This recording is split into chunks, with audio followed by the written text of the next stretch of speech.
नमस्कार दोस्तों, मैं अमरेंद्र ज्योतिष और ग्रह में आपका बहुत बहुत स्वागत करता हूं। दोस्तों, जैसा मैं हमेशा हर वीडियो में आपसे वाकिफ़ हो रहा हूं, हमारी एक नक्षत्रों की सीरीज चल रही है।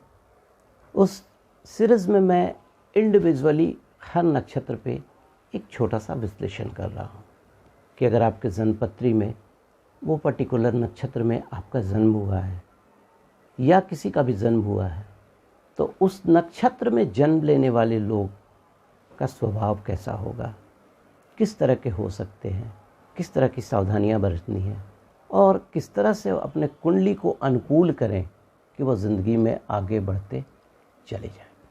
चलिए मैं चर्चा करता हूं, क्योंकि पिछले वीडियो में मैंने आपसे चर्चा किया था श्रवण नक्षत्र का।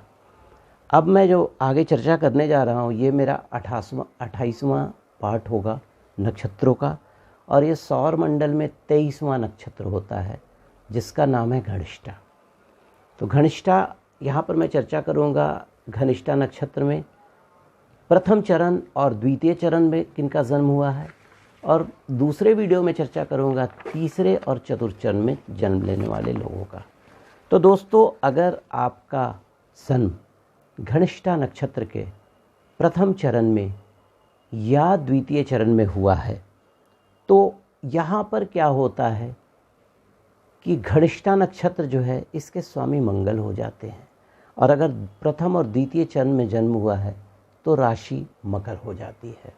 और काल पुरुष की जो कुंडली है, ये जो मकर राशि है, ये 23 डिग्री 20 मिनट्स से लेकर 30 डिग्री तक होती है, जिसके राशि स्वामी शनि हो जाते हैं और नक्षत्र स्वामी मंगल हो जाते हैं। तो अब यहाँ पर जो सबसे सिग्निफिकेंट बात होती है कि यहाँ पर मंगल और शनि दोनों का संयोग हो गया। मंगल के कुछ पॉजिटिव पॉइंट्स हैं तो कुछ नेगेटिव पॉइंट भी हैं, क्योंकि मंगल अग्निकारक ग्रह है, काफ़ी एग्रेसिव प्लैनेट है, हॉट प्लैनेट है। उतना ही नहीं, मंगल के बारे में जन्मपत्री में कुछ विशेष विवेचना की जाती है और बहुत तरीके से मंगल को प्रायोरिटी दी जाती है। मांगलिक है तो ये है, वो है, दिस दैट।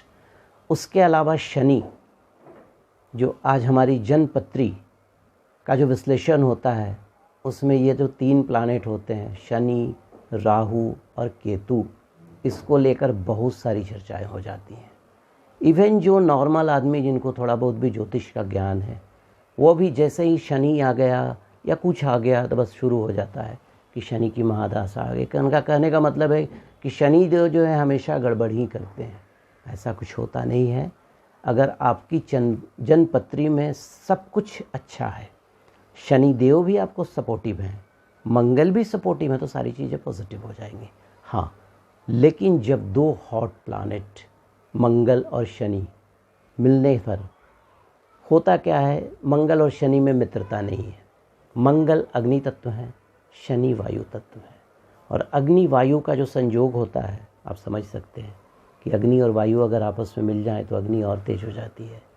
तो आइए चर्चा करते हैं कि अगर किसी का जन्म घनिष्ठा नक्षत्र के प्रथम और द्वितीय चरण में हुआ है तो उनकी राशि मकर होगी और नक्षत्र का स्वामी मंगल होगा। तो देखिए, ये जो घनिष्ठा नक्षत्र होता है और जो मकर राशि होती है, उसका प्लेसमेंट हमारे शरीर में कहाँ पर होता है। इसका प्लेसमेंट जो हमारा घुटना का जो ढक्कन होता है ना, जिसको इंग्लिश में हमको प्लेट्यू भी बोलते हैं, पटेला बोलते हैं, वहाँ पे उनका निवास होता है। नंबर 1, घुटने की जो हड्डियाँ होती हैं वहाँ पर भी उनका निवास होता है। अब पूरे पैर को ये जो मकर राशि है कवर करते हैं। ठीक है, अगर आपका जन्म घनिष्ठा के प्रथम और द्वितीय चरण में हुआ है तो जन्मपत्री के अनुसार विवेचना करवा के आपको पर्टिकुलरली पैरों में चोट लगने की संभावनाएं ज़्यादा होती हैं, क्योंकि कहा भी जाता है कि शनि और मंगल का संयोग हो तो दुर्घटनाओं की संभावनाएं थोड़ी सी बढ़ जाती हैं। उसके अलावा कुछ ऐसी घटनाएं घट सकती हैं कि मतलब प्रॉब्लम्स हो सकते हैं पैर में आपको। उसके अलावा अगर कुंडली में थोड़े से भी ग्रह इधर उधर हो गए और आपने ध्यान नहीं दिया तो बहुत सारे प्रॉब्लम्स पैर में आ सकते हैं। मेरी बात को ध्यान दीजिएगा। बहुत चीज़ें मैं बोलना नहीं चाहता हूँ, क्योंकि बहुत सारे लोग पढ़ने के बाद, जानने के बाद साइकोलॉजिकली डिप्रेस भी हो जाते हैं।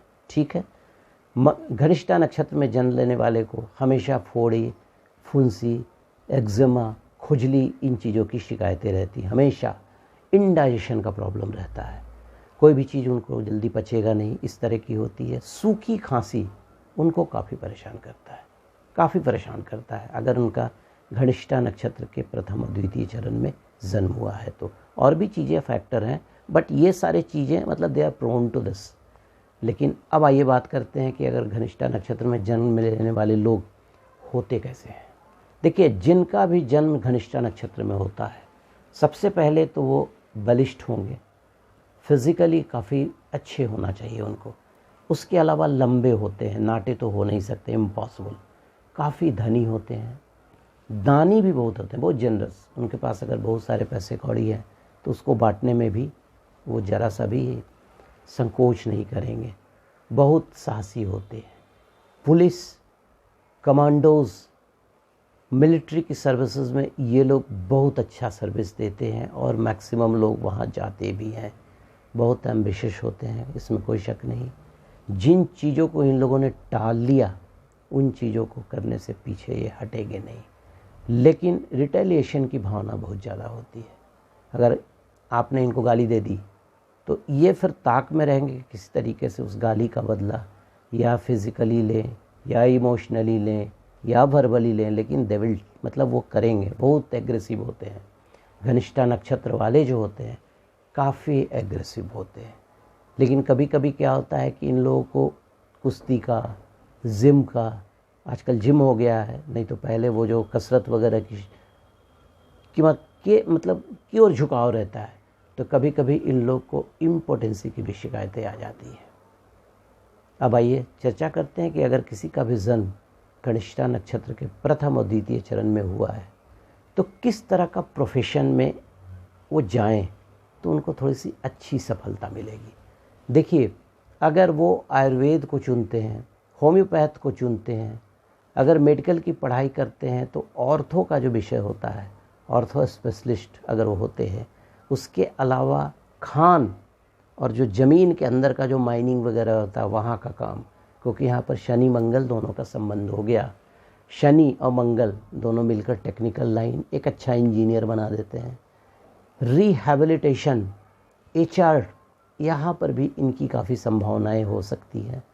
जेल की नौकरी, जेलर वगैरह, उसके अलावा इंडस्ट्रीज़, उसके अलावा स्पेयर पार्ट्स का बड़ा बिजनेस, छोटा बिजनेस नहीं, बड़ा बिजनेस, सीमेंट का बिजनेस, जिंक का बिजनेस, इनके लिए बहुत अच्छा होगा।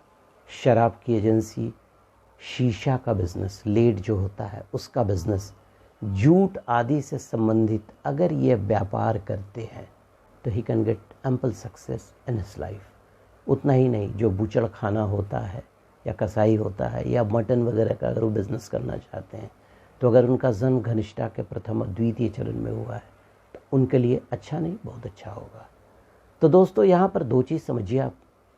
यहाँ नक्षत्र जो हो गया मंगल का, राशि हो गई शनि की। अब देखिए, ज्योतिषीय उपाय आप क्या कर सकते हैं। अगर आपका घनिष्ठा नक्षत्र में जन्म हुआ है लेकिन यहाँ राशि हो गई है मकर, तो आप मंगल प्रधान हैं तो शनि की अंगूठी पहनने से बचिएगा। लेकिन अगर शनि प्रधान है तो मंगल की अंगूठी पहनने से बचिएगा। आप अपने जो भी ज्योतिष के जानकार हैं उनसे दिखवाकर आप उस तरह से जो रिलेटेड स्टोन्स हैं उसको धारण कीजिए, पूजा कीजिए। चूँकि घनिष्ठा नक्षत्र है, मंगल है, मंगल के स्वामी हनुमान जी होते हैं। यहाँ पर हनुमान जी की पूजा कीजिएगा, हनुमान जी को चोला चढ़ाइएगा, पीपल के पेड़ के नीचे छायादान कीजिएगा तो 2 in 1 हो जाएगा। हनुमान जी की पूजा करने से मंगल देव भी खुश हो जाएंगे, शनि देव भी शांत भी हो जाएंगे, खुश भी हो जाएंगे। पीपल के पेड़ पर हर शनिवार को एक तेल का दीपक जलाना आप नहीं भूलेंगे। मंगल गायत्री का जप कर सकते हैं आप, शनि चालीसा आप पढ़ सकते हैं। आप इतना करके देखिए, मुझे लगता है कि आपकी ज़िंदगी में अगर थोड़े भी प्रॉब्लम्स आ रहे हैं तो सारी चीज़ें सुचारू हो जाएंगी। तो आज के लिए इतना ही। बस अगर आपको अच्छा लगता है मेरा वीडियो या मेरी बातें तो चैनल को सब्सक्राइब कीजिएगा। आइकॉन जो बटन है, सब्सक्रिप्शन बटन का जो बेल आइकॉन है, उसको दबाना मत भूलिएगा और लाइक भी थोड़ा कर दीजिएगा। फिर अगले वीडियो में मैं आपसे धनिष्ठा के तृतीय और चतुर्थ चरण पे चर्चा करूँगा। धन्यवाद।